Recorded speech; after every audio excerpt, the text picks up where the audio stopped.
السلام علیکم every one. ایک کہاوت ہے you are what you eat. تو ابھی آپ نے دیکھا کہ جو آپ جا کے باہر کے یہ جو سٹالز لگے ہوئے ہوتے ہیں، ریسٹورینٹس، مختلف جگہیں، باربیکیو گرم گرم جب آتا ہے کتنا مزہ آتا ہے نا کھاتے ہوئے.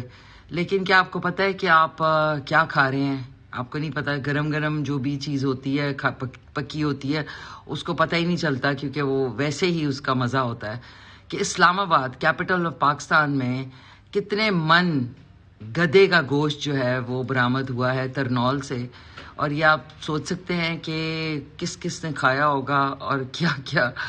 اللہ مجھے معاف کر دے یار، کیسے لوگ ہیں یہاں کے. اتنے بےایمانی، اتنی جو ہے ڈس آنیسٹی کہ آپ گدے اور گدے باندھے ہوئے ہیں وہاں پہ. اور کیا پتا یہ آج کا نہیں، یہ اور کب سے یہ ہو رہا ہے. اور پہلے بھی ایک دفعہ لاہور کے بارے میں آیا تھا کہ وہاں پہ گدے کا گوشت جو ہے وہ عام ہے کڑھائیوں میں. کباب کا قیمہ جب نکلتا ہے کیا پتا کس چیز کا قیمہ نکل رہا ہے. تو پلیز اس چیز پہ آواز اٹھائیں. یہ نہایت ہی، اور اس سے کہتے ہیں نا آپ کی جو طبیعت ہے، کیریکٹر ہے، اس پہ بھی بہت اثر ہوتا ہے کہ جو چیز آپ کھاتے ہیں.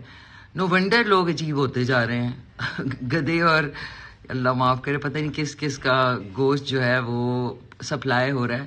تو گورنمنٹ کو اس پہ فل ایکشن لینا چاہیے اور لوگوں کو بھی اس پہ آواز اٹھانی چاہیے.